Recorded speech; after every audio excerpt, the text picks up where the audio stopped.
so they go for the choke first. And I think after this, we're going to see that Barat's ban. Because with it makes a lot of sense, right? They want to take away the early game aggression that pair with the Faramis, right? That can help Beatrix get to the late game. So with the Chow ban, it's very logical. And I think the next ban might still targeting the support the roam position, you know, because they really want to make sure that, okay, if you pick anything to help the early game, nah, it's not allowed. No, Assassin, we don't really care. We already destroyed your Assassin last game, which is the #1 high boost that we know in 4. You know, but it doesn't matter. You can pick anything you want. We have the Hilda. We have the carry. And by the way, if carry gets to the late game with the Wind of Nature, it doesn't matter what assassin you play, right? Here we go. Skylar set the record in M-Series for the highest number of kills. 17 opponents playing Beatrix in M4. So this is the highest record in M-Series history. In a single game. In a single game, 17. That is a lot. And actually looking at the draft, just the first 2 picks of RQ. Let's talk about this. The Hilda can counter the assassins in the jungle, so you want to go for a little bit tanky, and then you got the carry. You're kind of like countering both sides of it. It's like if you pick squishy, you're going up against the Hilda. If you pick tanky, you're going up against the carry. And then now with the Valentina moving forward, any big ults that's changing the flow of a team fight, the Valentina has access to that as well. The way that RRQ is drafting, they're setting up to counter almost everything that Onic could dish out. At the same time, it's just what RRQ has is a balance, like you said, right? We can counter a tanky, we can counter a squishy, but you have to be worried about, okay, if they dive, at the same time, who's going to protect the carry in the backline? You know, we know that Kyrie like to play assassins. If they dive onto the carry with the mechanics, there's a good chance he will get the carry kill. Whoa! Wow. Okay. Charisma pick for RRQ Hoshi. Is that the first time? No. 3 times it's been picked up at M4. Knockout stage? I think, yeah, first time in the knockout stage, right? I do believe we saw these 3 picks in the group stages. But now on esports, how do they respond to this? They need, I mean, technically the Grok can be a roamer now, but honestly, looking at this composition, RQ have so much lockdown, but very small range, right? Very short range. Onic Esports needs to either outrange them or play the long game. They need to be able to maneuver around RRQ. They need to be able to bait out a lot of these abilities. Something mobile. Maybe for a roamer, they can pick something like a Diggy. Maybe if they want to get out from the lockdown. We see Ling. I don't like it, but honestly, even Faramis could be a roamer. But I hear Jawhead. Is that Jawhead? Yes, they're picking up the Jawhead, and they're picking up the Fanny. Okay. Let's talk about this because again, Faramis can indeed pull the Hilda around. So if they manipulate it enough, they could counter this kind of engage, but it's easier said than done. To pull it off, because again, you also have the Jawhead, so a lot of pulling around. It's high mechanics, but if they can pull off, I mean, come on, this is the World Championship, right? Yeah, it's going to be fun to watch for sure. Come on, it's Ling time. Yeah, it's Ling time. You know, the thing is, like, it's going to be hard, right? So like I said, and also with the Hilda, his job is not to really dive onto, right? He's more scout. You go to your jungle, find out where you are, and if you don't have that many people, you have someone who's isolated, that's when he'd go in and be annoying. Right? You find a lot of people just runs away and it's unkillable. Okay, so right now, like, okay, we see the box epic, but I'm just gonna say, during the group stages, talking to Coach Aldo, he said he actually wanted to pick up the Jawhead to fight against the Hilda, but the players were like, we're not that confident. Whatever happened between group stage and now in knockout stage, where Coach Aldo says Jawhead, and then they're like, you ask for Jawhead, you get the Jawhead. So this is one of their secret strats to go up against this high engaged kind of composition. Now I like the Jawhead. It's the first time showing up, right? Yeah, 4 debut overall, and that's so good because we like flexible draft. We see Moscow coming out and winning. Right? We see Luna Jungle coming out and winning. Jawhead coming out, this might just be a successful debut, ladies and gentlemen. As we walk into Game 2, you can see the audience right here. This is a packed stadium today. It is, man. Indonesia versus Indonesia in Indonesia. It's bound to be packed. Even outside of the watch party, you can see all around. It's time. Ladies and gentlemen, let's walk into Game 2. This is RQ taking Onic. RQ 1-0 in the lead. Now we gotta see, because again, we got a Fanny. Do we want to go in early, or do you want to play it a little bit safe? Because, oh, look at this. Vin, as well as Skylar, they're already scouting it out, but 3 members of Onic, they look prepared.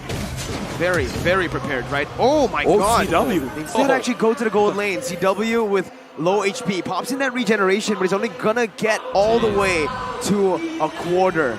Keyboy forced to rotate up into that gold lane. Skylar is there, still able to clear out the waves. Now they might actually be looking for a dive here, but they need to be careful.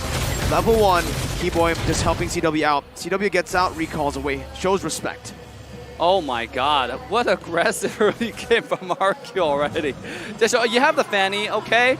Alright, I'm gonna take the aggression to your home turret, right? I'm gonna go ahead and go into here we go. Keyboy doing a little bit of damage, throwing each other away. Oh, that's a lot of damage. Yeah. That's a lot. Oh my god. Okay, And now, okay, I'm looking at the minimap and looking at how Onic they're moving. Wherever Kyrie is, there's gonna be 2 other members there because again, they want to make sure we got to secure our ace. And looking off ace, Kyrie using an assassin emblem, high and dry. We got to see if he can actually isolate anyone to really have full potential of his emblem. I mean, it's gonna be towards like it's gonna be an early game where he finds isolated targets, right? Mid to late game is gonna be kind of hard, but at the same time, I think Kyrie as in mechanics and always look for the backline. Speaking of backline, here we go. Kyrie already with that purple buff, looking to go for a few kills early on. That's the main reason he went for the high and drive. Now it's going to be Sans who's going to be caught out. Albert finds him with a shield unity, and Clay picks up first blood in the mid lane. Unfortunately, but Clay took a little bit too much damage. And now RRQ, because again, this is a pretty tanky lineup. Looks like they're really trusting Skylar to dish out all the damage. Boots, he just wants to see what's going on around the turtle, but he's getting punished for it. Saw bro get smacked in the face. That's Terizla power for you in the early game, especially in lane. He knows he's going against a Grok, which is not going to be too much trouble. I mean, it's more peaceful just shoving the lane with each other.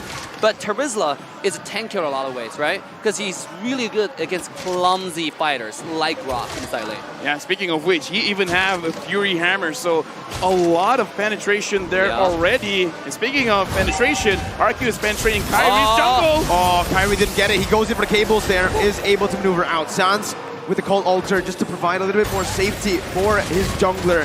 But this is what RRQ wants. Without the Hilda, mind you, they were able to steal the orange buff away. Jaw is so good in taking the go grab. Oh, Swing is so good. Kyrie. Still, wow, with the high and drive, not enough damage to actually burst Skylar down. Because Skylar, if I'm not mistaken, I saw his items, he already has the steel leg plate. So you need a little bit more than that. Plus, we got to remember, Kyrie has been harassed a little bit. Not having the orange buff is also something crazy. And Albert looks like, I want to go in. No, never mind. No, I'm going in. CW caught there. Shield Unity was able to get him down. Boy Sans to dive in under the tier 1. Keyboy can be caught in the power of the wilderness. And that's Bin who picks up another. Sans trying to find what he can, but it is all RRQ in the first 3 minutes. What a beautiful dive from RRQ topside, getting the ultimate, synchronizing the tower dive, and no one lost HP after that. I mean, that is crazy. Here we go. I don't know about this. Kyrie gonna be stunned up again. Kyrie! Still able to get out, but RRQ are gonna take everything in his jungle. Literally everything. The purple buff just spawned in. And Albert is going to be feasting on it. Has the retribution. Charge comes in by Boots. And in the back line, R7 is going to be able to jump onto CW. Onic Esports with the Cold Altars. Kyrie jumps in onto Albert. 1 HP. Kyrie with the cables. Not able to manage that just yet. CW, 1 HP. Does he get out? Does he get out? He does not. R7 picks him down. 2, 3 for 1. RQ a little bit too aggressive there, diving into the blue side when Fanny already came up. LaFell, what just happened in that fight? So what just happened is RRQ, they want to establish their kingdom. They want to say, this part of the map is also ours. But Onic, they know exactly what's going to happen. And because even though the Jawhead is a roamer, has a lot of damage coming in from his passive, the smart missiles do a lot. So they kind of like not understand how much damage output, but now Kyrie's going after Skylar. Oh, here we go. Oh my god, that's a lot of damage. No, that's a misplay. Keyboy help Skylar out. Meanwhile, RRQ get the turtle down below. It's not looking good. Skylar outplayed that. Okay, true. Skylar outplayed that. True. Here we go. I mean, what an engage, right? Kyrie probably is buying the anti-throw potion at this point. And CW, it's free farming. If this gets to late game, it's the reverse story of the last game, right? I mean, like, now it's Onic who's gonna take the upper hand with CW and Beatrix. Speaking of that, RRQ, they're playing increasingly aggressive this game, right? I mean, even though just now they had a 3-man dive and they lost, every 3 people died, 3 body bags, it didn't matter, it didn't affect them. They're invading again. Let me just say, looking at the gold on Kyrie, 2.5K. Woo! The only one lower than him is the Jawhead, 2.2. This is not a good start for Kyrie. And as I thought, yes, Skylar does have the steel leg plates and is on the way to create his own Warriors boots. And now Clay and Vin, they're saying, this is our kingdom. You will be banished from here. And they are doing very well at that right now. Kyrie, 2 levels below Albert as he jumps in with the shield unity now. Trying to look for some space, jumps in, gets the stun down, and that's gonna be R7 finds it as well. It is not gonna work out for the side of RRQ that much. Onic, I mean. The Again, burst. the ejector wasn't there, properly set up by Onic, and RRQ win! Almost gets a solo kill, it's gonna fall in the end, but it's only an execute! Oh no, Onic! Oh no! RRQ are dominating this game. They're dominating last game. They're dominating this game. We talk about they did their homework. They know completely how to counter Kyrie's playstyle. They know this guy too well. I think they scrim too much against each other. What happened here? What's going on? Why is Kyrie not being effective this game? I mean, this just shows to all the kids watching at home, study hard. Homework can prepare you better for the future. Let's look at RQ. The way that they've been controlling is they get the pressure onto the lanes. Once you control the lanes, no one will stop you going into the jungle. And once you go into the jungle, bring 4 people in. This is almost like an Ube strat. And now, look at Boots. Like I said, if you're squishy, you're going after the Vin. Vin's stopping you. And Skylar's stopping all the tanky people all the way. What are you supposed to do right now if you're on esports, right? Everything is going the wrong way. RQ, they're dominating the jungle. They're dominating the gold lane, mid lane, even the XP lane. I think the only choice is for CW to really just settle down and farm, right? Kind of like what Skylar did last game, and he just need to stay low and start getting those farms. So right now he's not getting it. He's 1-3-1, and a lot of it credit to RRQ's early game aggression, right? And no Skylar needed CW to farm. Oh, here we go, the throw. That's the ejector by Keyboy onto Vin, but with the sprint, Vin's gonna be able to get out of that one. Kyrie finally finding some trades down, but the purple buff is going to be stolen away from by Albert. For Stampede not doing enough. Boots with a defensive wild charge to get out will mean that RRQ are still successful. They're saying, hey, you can take a turret, but we'll honestly just be doing that onto your purple. Vin ejected back again, but the gold altar comes in by the Valentina. Sans a bit late onto his own gold altar. Kyrie tries to jump into the back line, but it's not going to be able to find his target. Skylar just gets out, and again, it's RRQ having a say in everything. RRQ, the way that they fight is a front to back. So Onic has to find a way to come to the side. Oh my God. But look at this when Albert is just securing everything. Let's look at the difference. 4,200 for Kyrie. 5,800 for Albert. Woo. Look at the difference. 6,300 for Skylar. Not even 5,000 for CW. Look at the deficit here. And Vin, he's looking for more. Here we go. The Hilda, the ejector now with unstoppable force as well. That's going to the wild charge on the back line. Skylar is going to fall. CW's going to be able to pick up that kill. Picking up a double kill before the penalty zone comes in. A double kill for Albert as well. A triple kill for the utility jungler. What? He's a utility jungler, but he found 3 on the board with no Skylar. We all thought that Onic would win, but no. Albert is here as well. I mean, like I said, their front to back is really good. You got to come from the sides, and they were able to do that. But once they got down, it's like all of a sudden Albert's doing too much damage, and looks like CW is still not ready yet. And even though the Lord is secure, but it is just an elemental Lord. But I gotta say, CW found 2 kills last fight, right? I mean, that's gonna help his farm tremendously. This guy needs his items. Once he gets the item, if Albert goes in, he get 1 shot at possibly. If Win goes in, he get 1 shot at possibly, especially with a double throw combo, which is mentioned at the beginning of the game with the draft. The question is RRQ going to find those kind of dive again and give Onic the opportunity to come back? Because right now it's really RRQ's, it's in their hand, within their control, what they want to do. I kind of feel like this is the moment where they actually can, because RRQ, you know what they're going to do. They want to get your turrets. And speaking of ways, Skylar again not getting chunked down. That hurts, man. When you use your cables with the cutthroat too, and it only does that much, it can be regen all the way up by Skylar. Yeah. Not even lifesteal, regen. that's when you know you're behind. Bennett's Rage onto the mid lane, clearing out the waves. That's going to be Skylar sieging down on the tier 2 in the mid lane as well. RRQ looking to crack the space open with Lord in the bottom lane. Now, it's going to be the cables by Kyrie with the purple buff. That's going to be the base turret passive popped in. Lord taken down in the bottom lane. RRQ looking for something right now as Kyrie's going to be able to dodge away from the shield unity. 8.4 thousand gold lead. RRQ not stopping. Dude, again, if Kyrie alone can't do it, you gotta throw more bodies, man. You gotta get Boots in there. You gotta get Keyboy in there, but you gotta bait RRQ. That's the thing that they should do right now. Find a way to bait. Maybe even use CW or Sans as a bait. Say, hey, look at me, I'm the mouse. Chase after me. What everyone else comes from behind, because looking at the items here, Boots having the Blade of Despair as well as Blade of Epsies, it should be enough. And Kyrie goes in, and he didn't get the purple. No way, 3 levels down. Boots jumps with the wild charge there, trying to buy some time, as that's going to call Ultra, buying a little more time as well. Called Ultra responded back with though. He was passing, dealing a whole lot of damage, but it's only on to the HP for the Cold Ultra. Kyrie looking for something back. It's a 1-for-0 as the King of Kings are still in the lead now. Remember, if they get this game, it's match point. They are threatening not just the win, but a sweep. Yes, and I gotta say, Kyrie at this point, he's not really effective going to the back line. He can't really find a position onto Skylar, right? And on top of it, Skylar has all but nothing but all the wind of nature. You know, this guy, even if you jump onto him, he's gonna stay alive and come around and kill you.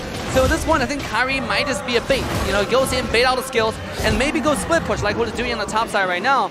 Because like, the key to victory here, even though it's for Onyx CW, right? Late game, can't get those items, but I'm still gonna say Kyrie is gonna be the main driver, right? For that momentum, for that macro. Can he find a split push and then find a number advantage in the team fight and bait out the Wind of Nature on Skylar? That's gonna be the key for Onyx to come back.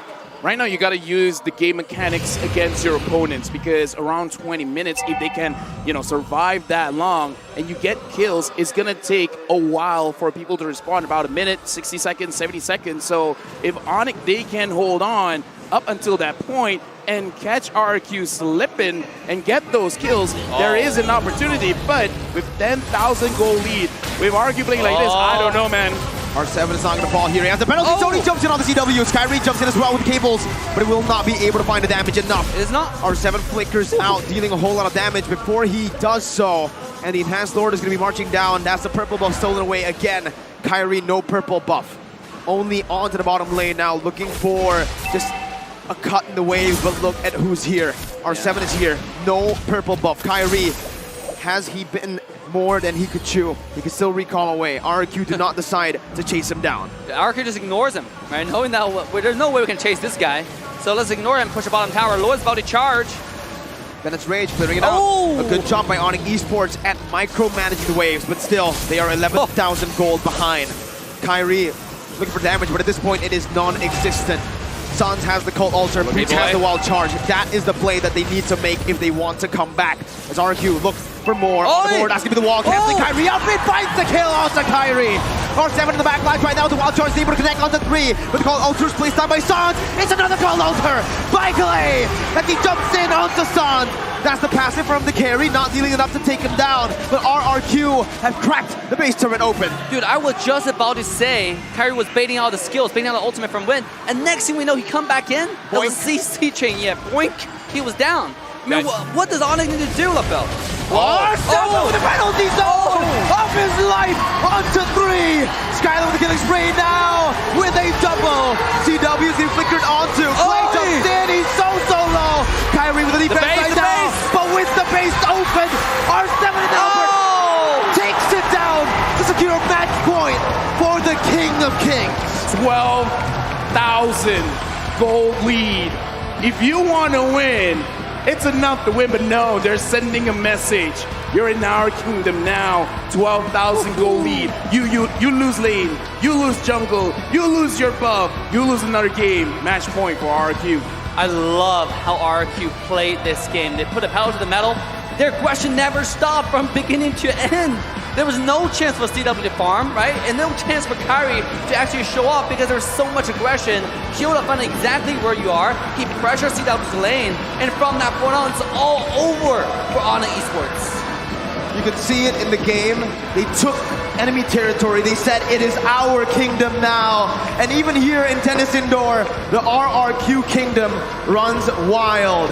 What an absolutely amazing performance by RRQ so far.